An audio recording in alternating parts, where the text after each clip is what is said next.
ভক্তবৃন্দের চরণে প্রণাম জানিয়ে বাবার কথা শুরু করছি। ওম অনেক জন্ম সম্প্রাপ্ত কর্মবন্ধ বিদাহিনে আত্মজ্ঞান প্রদানেন তস্मै শ্রী গুরবে নমঃ। তিনি আত্মজ্ঞান প্রদানের দ্বারা জীবের অনেক জন্মকৃত কর্মবন্ধন নাশ করেন, সেই গুরুদেবকে প্রণাম জানাই। আমি এবার কামাখ্যা যাত্রা 2023 জুন মাসে অম্বুবাচীর সময় বাবা ছিলেন কামাখ্যায়। আমি যাওয়ার সৌভাগ্য লাভ করেছিলাম। সেই বর্ণনা কিছুটা বলবো, কিছুটা ভুলেছি বা কিছুটা হারিয়ে গেছে, ক্ষমা করে দেবেন, মনের থেকে বলবো। 18 জুন রবিবার দুপুরে আমরা বেরোই সরাইঘাট এক্সপ্রেসে। তো এই দিকে উত্তর পূর্ব ভারতের দিকে আমার এই অভিজ্ঞতা, এই যাত্রা প্রথম। তার আগে কোনোদিনও শিলিগুড়িও আমি যাইনি। সরাইঘাট এক্সপ্রেসে যাচ্ছি, সয়গাঁও, আজরা, গৌহাটি, নতুন এই নামগুলো আসছে, ভীষণ এক্সাইটেড। এনজেপি পেরিয়ে গেলাম, বাবার খুব প্রিয় জায়গা, এবং অনেক ভক্তরাও সেদিনকে ওখানে ছিলেন, দেখা হয়েছিল। তো এইভাবে আবার গৌহাটিতে নামলাম 19 জুন বেলার দিকে। সেদিনকে আমরা ছিলাম ওখানে পল্টন বাজারেতে শ্রী চৈতন্য গৌরীয় মঠে আমরা দুরাত্রি ছিলাম ওখানে, এবং বাবার উৎসবও ছিল পরের দিনকে, 20 তারিখে বসেছিলাম। তো গুরু বাবার কৃপায় আমি ওখানে গিয়ে এবারে পৌঁছলাম ভালোভাবেই। গুয়াহাটি, কামাখ্যা, আসাম, শিলং, ওইসব জায়গা তো গুরুদেবের সঙ্গে ওতপ্রোত ভাবে জড়িত, তার সাধন ক্ষেত্র, তপস্যা স্থলী বলে আমি জানি। তো ওই জন্যই আমার যাওয়ার আকর্ষণটা গড়ে উঠেছিল। তো মঠের মন্দিরে আমরা 12:30টার আগেই ওখানে দর্শন করলাম রাধা গোবিন্দজি। রাধা গোবিন্দজি বলছি নামে, কিন্তু লেখা আছে আর কি শ্রী শ্রী রাধা নয়নানন্দজিউ। আর তার ডান দিকে রয়েছেন শ্রী জগন্নাথ দেব, বলরাম, সুভদ্রা রানী, আর আর এই পাশে বোধহয় আর একজন, সেটা লেখা নেই, নৃসিংহদেবও ছিলেন মনে হচ্ছে। তো যাই হোক, দুপুরের সেবা আমরা সবাই মিলে নিজেদের টাকা দিয়ে বুক করলাম। অপূর্ব প্রসাদ ওখানে, এত সুন্দর গৌরীয় মঠের প্রসাদ, লাউ দিয়ে শুক্তো দিয়েছিল। এই যখন জীবনে অনেক কিছু প্রথম প্রথম খাচ্ছি আর কি।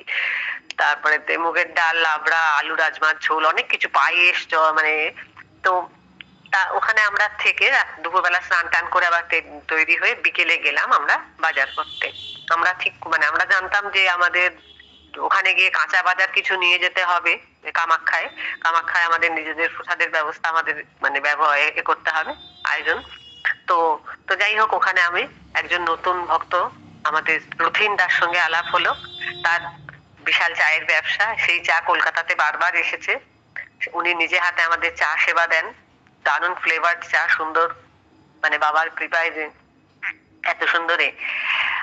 আর তারপরে আমরা নেপালি এক রাধাকৃষ্ণ মন্দিরে গেলাম, সেখানে বসে কীর্তন করলাম, শুনলাম।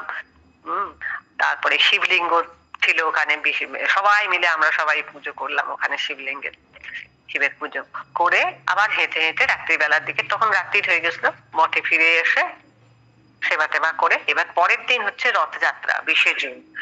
সকালে স্নান টান সেরে আমরা বাল্যভোগ পেলাম। তারপরে গেলাম শুক্রেশ্বর মহাদেব দর্শন করতে, একদম ব্রহ্মপুত্র নদীর ধারেই। সে নদীর তীরটা দারুণ পার বাঁধানো, লোহার রেলিং টেলিং দেয়া, চাতাল করা, আর সামনে দিয়ে পাহাড়ের সুন্দর দৃশ্য। ওই নদী পেরিয়েই নাকি উমানন্দ মহাদেবের স্থান, ওই নদীর মধ্যেখান দিয়ে না কোথায় পরে গিয়ে আমি ভিডিও দেখেছিলাম, ছবি দেখেছিলাম, শুনেছিলাম, কিন্তু তখন আমরা যাইনি।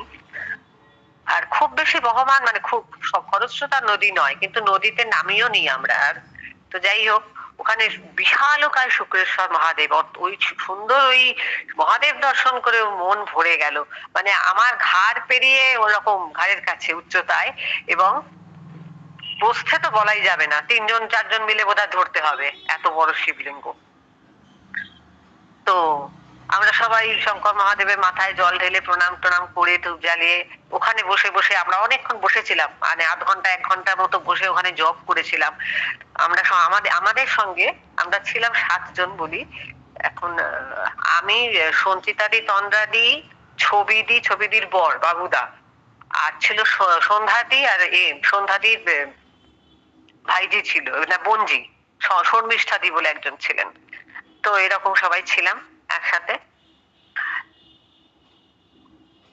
তারপর ওখান থেকে বেরিয়ে আমরা বিষ্ণু মন্দির ওখানে দর্শন করলাম, করে চলে গেলাম বিষ্ণু দেবদা বড় ঠাকুরমি রোডে। হ্যাঁ, বড় ঠাকুরমি রোডে ওখানে বিষ্ণু দেবদা রূপা বৌদি থাকেন। আমি ওনাদের চিনতাম, কিন্তু ওনাদের বাড়ি মানে সবাই চিনেছি আর কি, তার আগে বেশি চিনতাম না। তো কিছুক্ষণ পরেই ওখানে বাবা এলেন ওই বিষ্ণুদার বাড়িতে। ওদের ওখানে বাবার অভ্যর্থনার জন্য বিশাল ব্যবস্থা, এবং যে জায়গাটায় বাবাকে বসানো হবে খুব সুন্দর, দুদিকে দুটো বড় পোস্টার লাগিয়ে একটা ব্যানার মতো লাগিয়ে আর কি। আর সকল ভক্তরা মিলে সে শাঁখ বাজিয়ে উলু দিয়ে বাবাকে অভ্যর্থনা মানে করা হলো, প্রণাম করা হলো, গুরুদেবের পূজা হলো যেখানে বসিয়ে। এবার বাবা বললেন এইরকম গোছানো সাজানো জায়গায় আমি বসতে পারবো না, আমি ঘরে যাব বলে ওনাদের ঘরে ঘরে গিয়ে ভেতরে বিছানায় বসলেন। অনেক অচেনা মুখ, আবার কিছু কিছু চেনা মুখও বটে, কারণ আমি অনেককে সৎসঙ্গে মিটিং এ চিনেছিলাম। তো বাইরে যেখানে বিশেষ অতিথির মতো না থেকে উনি ভেতরের ঘরে বিছানায় গিয়ে বসলেন। বাবা বললেন আমি তো যেখানে থাকি সেখান থেকে আমারই ঘর, তো আমি এখানে কেন বসবো। তো নিজের দিকে আবার নির্দেশ করে অনেক নতুন ভক্তর কাছে নিজেকে বলছেন বাবা। বাবা বললেন a man who can live without মানি, আমি নিজে আর কি দেখাচ্ছেন। তো আমার বাবা ইজ অ্যান ইউনিক এক্সাম্পল। মানে সেদিনকে বাবার সাথে বসে বাবার হাসি মুখ দেখে মনটা ভরে গেল। অনেকক্ষণ ছিলাম দুপুরবেলা প্রসাদ প্রসাদ সেবা করে, তারপর বিকেলের দিকে ঝিরঝির বৃষ্টি, তার মধ্যে আমরা আবার ফিরে এলাম। এদিকে রথ বললাম, গৌরীয় মঠে সুন্দর বিশাল বড় রথ রাস্তায় বের করা হয়েছে, জগন্নাথ দেব বসে আছেন। তো সেই দড়ির মানে রশ্মি টানার সৌভাগ্য পেলাম, সেখানে প্রসাদও পেলাম। রাত্রিরে কাঁঠাল খিচুড়ি প্রসাদ, পায়েস, অপূর্ব সব প্রসাদ ওখানে। আর সারাটা সন্ধে আমি গৌরীয় মঠে মানে আমি মায়াপুরের গৌরীয় মঠেই ও কীর্তনটা দেখেছি, আর ওখানেও সব ব্রহ্মচারী সাধুরা যারা মানে একদম উত্তম নৃত্য আর কীর্তন রসে ভরপুর, যেন মনে হচ্ছে সবাই নাচ করছে না পিটি করছে, ব্রতচারী করছি আমরা, মানে আমরাও একদম মগ্ন হয়ে ডুবে গেছি, আমরাও একদম তালে তালে ছন্দে ছন্দে সবাই মজে গেছি। মানে কি যে স্ফূর্তি অফুরন্ত। সব অনেক মেয়েরা মানে প্রচুর মেয়েরাও রয়েছে, এরাও রয়েছে, মানে সংসারী মানুষেরাও সেদিনকে রথের এতে এসছে।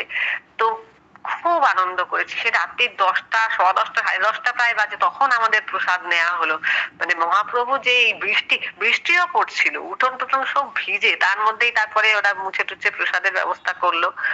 তো মহাপ্রভু যে আমাদের দেশে সবার জন্য এই যে আনন্দ প্রসাদ রেখে রেখে গেছেন, মানে এত সুন্দর, তার ভাগ পাচ্ছি।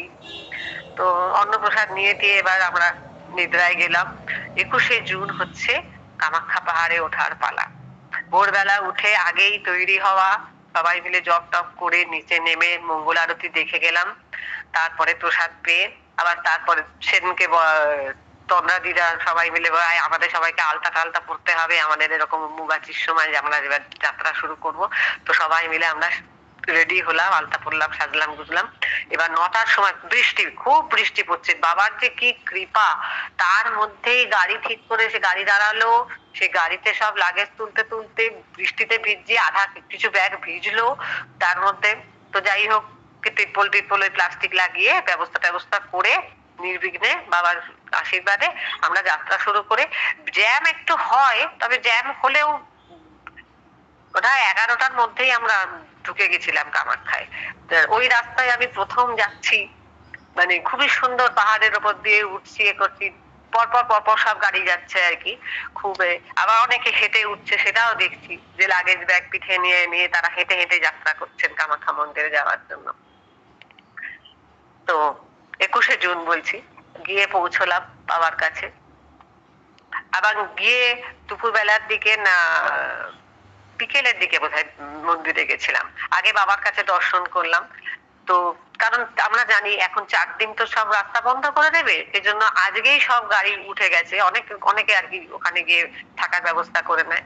এই কামাখ্যা মন্দির এই যে একটা বিশেষত্ব আছে আমার কাছে, একটা স্পেশাল বলবো এই যে একটা এই অঞ্চলের একটা বিশেষ গন্ধ আছে, মন মস্তিষ্ক যেন ছেয়ে যায়, আর একটা বার্তা পৌঁছে। মানে এখানে যে একা থেকে যদি নিশ্চুপে একটু মন্দিরে বসে থাকা যায়, সময়টা পেরিয়ে যায়। গুরুর কথা মানে ভাবো বা জপ করো, মানে কি বলবো, মানে এত মনোরম, এত মানে সাধনার অনুকূল পরিবেশ আর কি।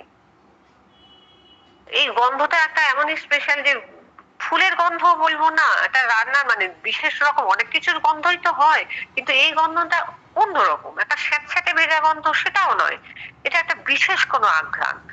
আমার মনে হচ্ছে মন্দিরের সিঁড়িগুলো যেন একটা আলাদা রকম বসে থাকার জন্য একটা ডাকে ভেতরে ভেতরে। আর সাধু দর্শনার্থীদের যে দেখা, এই ওইখানে বসে যে ওদের যে এই যে দেখছি, আর ওনারা যারাই যাচ্ছেন তারা কিন্তু জপ করছেন, মনে মনে কীর্তন করছেন। হ্যাঁ, আর কথায় কথায় সবাই হর হর মহাদেব, হর হর মহাদেব করে বা মা দুর্গার নাম নিয়ে জয়ধ্বনি দিচ্ছেন। তো মানে এই জায়গাটা একটা বিশেষই ব্যাপার। আর প্রদক্ষিণ করছে, যে এই প্রদক্ষিণের যে গতি, যে যে ব্যাকুলতা এবং নিষ্ঠার যে প্রবাহমানতা বা তীব্রতা বলবো, মানে আমার দৃষ্টির মধ্যে, লেন্সের মধ্যে যেটুকু আমি ধরেছি, চোখ বন্ধ করলে এখনো দেখতে পাই, সেটা তো বাবারই কৃপা। আর কত রকম বিচিত্র ভক্ত, আর কত সাধু সংসারী লোক, তার মধ্যে যুবক যুবতীরাও রয়েছেন অনেকে। তো যাই হোক, এইভাবে 21 তারিখ পেরিয়ে এবার 22 তারিখে শুরু হলো 6ই আষাঢ় মন্দির চত্বরে। আমাকে তন্দ্রাদিরা বলে দিয়েছিল কোন দিকে কি হবে জানি না, তুমি সকালবেলা উঠে কে কি করছে না দেখে 3টে, 3:30, 4টে যখন পারো তৈরি হয়ে যাবে। তৈরি হয়ে আমি যাব। ওরা তো একদম ডিসাইডেড ছিল যে ভোর 3টে, 3:30-র মধ্যে মন্দিরে যাবে। মন্দিরটা সবসময় খোলা থাকে না, ভোর 4টে নাগাদ বোধহয় খুলছিল। হ্যাঁ, তো যাই হোক, ওই ভোরবেলা গরম জল করারও অবকাশ নেই। ছোট্ট ঘর আমাদের একটা বেসমেন্টের ছিল, 7জন মিলে আমাদের থাকার ব্যবস্থা। তো তাই হোক, খুবই সুন্দর বাবার ব্যবস্থা বলবো, খাবার জলের ব্যবস্থা করে রাখা সবকিছু, নইলে পরে গিয়ে আর পাওয়া যাবে না। তো ভোরবেলা আমি 3টে, 3:30-র মধ্যে উঠে পরপর আমি তন্দ্রাদি, সঞ্চিতা দি এরকম তৈরি হয়ে বলেছে যে যার মতো বেরিয়ে যাব, সোজা যাব মন্দিরে, আমাদের গন্তব্যস্থল মন্দির, সুতরাং কে কি করছে দেখার দরকার নেই। তো এইভাবে, আর সামনে হচ্ছে আমরা সিঁড়ি দিয়ে ওঠার আগে, মন্দিরে ওঠার আগে বাবা থাকছেন কৃষ্ণ বাড়িতে। কৃষ্ণ বাড়ি বলছে এটার নাম বাড়িটার, কৃষ্ণ মূর্তি রয়েছে, নিচে বন দুর্গা স্টোর লেখা, দোকান একটি, দোকান মুখেই হনুমান মূর্তি, একদম কামাখ্যা মন্দিরে ওঠা সিঁড়ির মুখে। রাস্তার সামনে 3 তলা বাড়ি, তার ফার্স্ট ফ্লোরে, উপরের তলায় বাবা ছিলেন। আর ওখানে অনেক মানে ম্যাক্সিমাম বাড়িগুলোতেই সবাই ভক্তদের এই সময় থাকার জন্য বেসমেন্টে ব্যবস্থা করে দেন। প্রতিটা বাড়িতে বেসমেন্ট ফ্লোরে সবার এরকম ভক্তরা ভাড়া নিয়ে নিয়ে থাকে, এবং ভাড়াটাও মানে খুব ভালোভাবেই রাখে এই সময়কার জন্য। সারা বছরের এটা তো মানে ওরা হিসেবটা তুলে নেয়, কারণ অন্য সময় ভক্তরা ঠিকই হয়, কিন্তু অন্য সময় ভক্ত একটু কম, এই সময় ভক্ত বেশি থাকে। তো যাই হোক, এভাবে 22 তারিখে বাবার কাছে সকালবেলা গেলাম, প্রণাম করলাম, সারাদিন সেখানে সেবা পেলাম। আবার রাত্রিরে 9:15 অব্দি, সন্ধ্যেবেলাও ভক্তদের দেখা, সিঁড়িতে বসে থাকা, মন্দিরে গিয়ে জপ করা। বাবা সেদিনকে একটি কথা বলেছিলেন, এখানে সবাই broad minded, nobody is narrow minded, সবাই উদার। হ্যাঁ, তো এই কথাটা বাবা যেটা বলছেন সবসময় বুঝতে পারি না, কিন্তু কোন একটা অর্থ নিয়ে। এবার পরের দিন হচ্ছে 23/6, 23-এর জন্য অম্বুবাচী শুরু হলো। ভোর 4:25-এ মন্দিরে চলে গেলাম, পৌঁছে গেছি। এবং মন্দিরে তো ঢোকা যাবে না, বাইরেটা দিয়ে আগের দিনও আমি 3বার করে প্রদক্ষিণ করেছিলাম, কিন্তু এই দিনকে শুরু হয়ে গেল। তারপরে জপ করতে করতে, প্রদক্ষিণ করতে করতে গুনিও নি, মনে হয় 10-11 বার, মানে বেশ খানিকক্ষণ হাঁটা হয়ে গেল, অনেকক্ষণ, প্রায় 6টা বাজে। তো ভোরবেলায় কি হয়, এই সময় কোনো পাহারা নেই, সিঁড়িতে লাইন নেই, পুলিশ নেই। এর পরে পুলিশের পাহারা শুরু হবে যখন মেলার ভিড় বাড়ে। তো যাই হোক, এইভাবে ওখানে যারা আসছেন তারা নানান রকম কাপড়, তাদের গেরুয়া, কেউ গেরুয়া পরা সাধু, কেউ লাল কাপড় পরা সাধু, কেউ হলুদ কাপড়, কেউ ঘিয়ে রঙের সাদা বস্ত্র, কারো আবার কেউ কেউ কালো রঙের বস্ত্র পরা সাধুও আছে যারা আসছিলেন। আর তাদের গলায় তো কত রকম মালা, কেউ রুদ্রাক্ষ, কেউ তুলসী কাঠের সেই মোটা মোটা মালা, মাথায় পাগড়ি টাগড়ি দেয়া, আবার কারোর মাথায় ঠাকুরের মূর্তি নিজে বসিয়ে বা কোলে করে নিয়ে চলেছেন। তো এইভাবে আর এই সময় হচ্ছে বাবা বলে দিয়েছেন সব সময় তোমরা জপ করবেন মায়ের মন্ত্র, হ্যাঁ, কামাখ্যা দেবীর মন্ত্র, যেগুলো আমাদের গ্রুপে দেয়াই হয়েছে। আর এখানে দেখলাম সব যুবক যুবতী, মানে কলেজ স্টুডেন্ট, স্কুল স্টুডেন্ট রাও সব প্রদক্ষিণ করছে, ওখানে দাঁড়িয়ে দাঁড়িয়ে ঘুরছে, প্রদক্ষিণ করছে এবং জপ করছে, সিঁড়িতে বসে আছে। তারাও আর কি খুবই ভক্ত আর কি, কম বয়সের মেয়েরাও বলছি, ছেলে মেয়েরা। তো বাবা বলেছেন এই সময় চণ্ডী পাঠ করতে হবে এবং সবাই দেখলাম আমরাও জপ করছি গুরু মন্ত্র, মায়ের মন্ত্র, মহামন্ত্র জপ করছি সবাই, এবং আমাদের ভক্তরা অন্যান্যরা রয়েছে, উষা কাকিমা, অঞ্জলি দি, নিরঞ্জন কাকু, তারপরে পাঁচমণি দ্বারা, প্রদীপ দ্বারা, যারা যারা ছিলেন, আমি সবাই মিলে আমাদের অনেকের সঙ্গে দেখা হতো। তো এই যে সকালবেলা উঠে ঘুম থেকে যে লাফ দিয়ে উঠে যে তৈরি হওয়ার অনুপ্রেরণা, এই সবই বাবা করানো আর কি। মন্দিরের সামনে গিয়ে যেখানে আমরা বসি, সিঁড়ির সামনে একটা শঙ্করাচার্য মণ্ডপ, হ্যাঁ, ওখানে শ্রী শ্রী আদিগুরু শঙ্করাচার্য বলে লেখা, ভেতরে মূর্তি বসানো, ওখানে সবাই বসে বসে দেখলাম জপ করছে। আর নাট মন্দির তো বন্ধ, মানে আসল মন্দিরটা বন্ধই রয়েছে সবকিছু। আর এদিকে দেখছি কামাখ্যা কুণ্ড বলে রয়েছে একটা পুকুরের, মানে ভগ্নাংশ বলা যায়, দুদিক দিয়ে ভাগ করা আবার রয়েছে মাঝখানটা দিয়ে। অনেক সাধুরা ভক্তরা ওখানে নেমে, মায়েরাও, হ্যাঁ, চান করছেন, ডুব দিয়ে বস্ত্র ফস্ত্র ধোয়া টোয়া করছেন। এমনকি এই সময় মানে ভক্তদেরই ভিড় বাইরের চত্বরটায়, পান্ডারাও নাকি ঘরে বসে জপ করেন। মন্দির তো খোলা নয়, মন্দিরে যাওয়া নেই, পূজা নেই, কিছু নেই, সব পান্ডারাও নিজস্ব, মানে এই 4 দিন হচ্ছে স্পেশালি ফর জপ কীর্তন, নিজের সাধনার সময়। এই সময় মায়ের কাছে নিজের চরণে, মানে মায়ের চরণে নিজেকে সঁপে দেওয়ার সময়, এই হচ্ছে, এটা আমি মানে ফিল করলাম। তো মন্দির প্রদক্ষিণ করে আমরাও অনেকক্ষণ ধরে জপ টপ করে আবার বাবার কাছে এসে খানিকক্ষণ, প্রথমে বাবার কাছে অনেক সময় উঠতে দেয়া হয়নি, বাবা জপে থাকেন, সেটা একটু সীমিতই ছিল। তবুও বাবার কৃপায় বাবার কাছে গিয়ে একটু দর্শন করেছি, আবার প্রণাম করে চলে এসেছি, বেশিক্ষণ থাকতাম না এইভাবে। আবার এই 23 তারিখে ভিড়ও শুরু হয়ে গেছে, বাবার কাছে যাওয়ারও টাইম পাচ্ছি না। মেলা বাড়ার সাথে সাথে বেসমেন্টের ঘর থেকে উঠছি বেরোচ্ছি, লাইন দিয়ে তো এমন লাইন মন্দিরে উঠছে, পুলিশের আটকে দিচ্ছে ব্যারিকেড দিয়ে দিয়ে, আমরা বাবার কাছে যেতে পারছি না। এবার দাঁড়িয়ে অপেক্ষা করতে হবে, বেলার দিকে বলছি বা দুপুর বেলা, বিকেল বেলার দিকে পুলিশকে বারবার বলছি আমরা মন্দিরে যাচ্ছি না, লাইন দেবো না, আমাদের যেতে দিন, আমরা ওই বিল্ডিংটায় ঢুকে যাব, নইলে সে এগোতেও দিচ্ছে না আমাদেরকে। এইভাবে এবার সন্ধেবেলা হঠাৎ বাবু বসাক, মানে আমাদের ছবিদির হাজবেন্ড, গায়েব হয়ে গেছেন। গায়েব মানে কোথায় গেছেন আমরা জানি না। আমরা কিন্তু মন্দিরে গিয়ে খানিকক্ষণ জব করছিলাম, সে রাত্রি 8টা, সাড়ে 8টা বেজে যাচ্ছে, যে কি হলো, 8টার পরেও ফিরছে না। এবার ছবিদির তো মন খারাপ এবং বোঝা যাচ্ছে তো সবই, মানে মানসিক অবস্থাটা। এবারে তন্দাদি বাবাকে গিয়ে বললো, বাবা বললেন কিচ্ছু হবে না, ফিরে আসবে, কোনো চিন্তা করো না। শান্ত, বাবা তো শান্তই। এবারে তারপরে তন্দাদিকে হঠাৎ দেখি মাইকে অ্যানাউন্স করছেন, নাম বলে এরকম লম্বা করে একজন লোক। তা আমরা সত্যিই ভাবছি যে বাবুদা কোথায় গেল। তারপর সেই করতে করতে মাইকে অ্যানাউন্স শুনে 9টার পরে তিনি, দাদা ফিরলেন। উনি মন্দিরেই কোথায় বসেছিলেন, কোথায় বসে জপ করছিলেন, আমাদের নজরের আড়ালে। সে এক মায়ার মায়ার জাল হবে। সত্যি সত্যি আমরা কেউ ওনাকে দেখতে পাইনি। আসলে এত ভিড়, সবাই যাচ্ছেন, তারপর কিন্নরির দল সবাই ওখানে। তো মানে কিন্নরীরা কি বলবো, তারা মানে এতই সুন্দর, তারা সবাইকে আশীর্বাদ করেন এবং তারা মন্ত্র জপ করে সবার মঙ্গল কামনা করেন, তারা খুব ভালো আর কি। বাবার কৃপায় এখানে চোখে দেখলাম যে কত সাধু সবাই আসন লাগিয়ে জায়গা করে নিয়ে নিজের মতো জপ করছেন, এবং মানে ধর্মীয় বিধি মেনে সকাল সকাল সন্ধে দুর্গা সপ্তশতী পাঠ করছেন ওখানে, হনুমান চাল্লিশা। ওখানে বসার জায়গা থাকে না, ওখানে আরেকটা জায়গায় রয়েছে একটু মণ্ডপ মতো করা, বাঁধানো করা, যেটা বৃষ্টির জলটা না পড়ে, ওখানে সবাই আসন পেতে নিজেদের জায়গা করে নিচ্ছেন, বই রেখে সপ্তশতী, হনুমান চাল্লিশা, আরো কিছু গ্রন্থ, গীতা টিতা কিছু রেখে আমার জায়গা এখানে করে রাখলাম, ওখানে বসে ওরা নৃত্য পাঠ করবে। মানে এই সময়টা ওরা ওখানেই বোধহয় সারাদিন বসে থাকে, এবং দিনে বোধহয় একবার আহার করবেন হবে। তো ওই মন্দিরকে ঘিরে ওই অঞ্চলটার একটা অসাধারণ বাতাবরণ, অসাধারণ পরিবেশ, হ্যাঁ, সুন্দর। তো এইভাবে আমাদের বলতে গেলে 3 দিন 4 দিন কাটে আর কি। আজকে আজকে আমি এখানেই তাহলে শেষ করছি, পরের দিন আবার কিছুটা বলবো।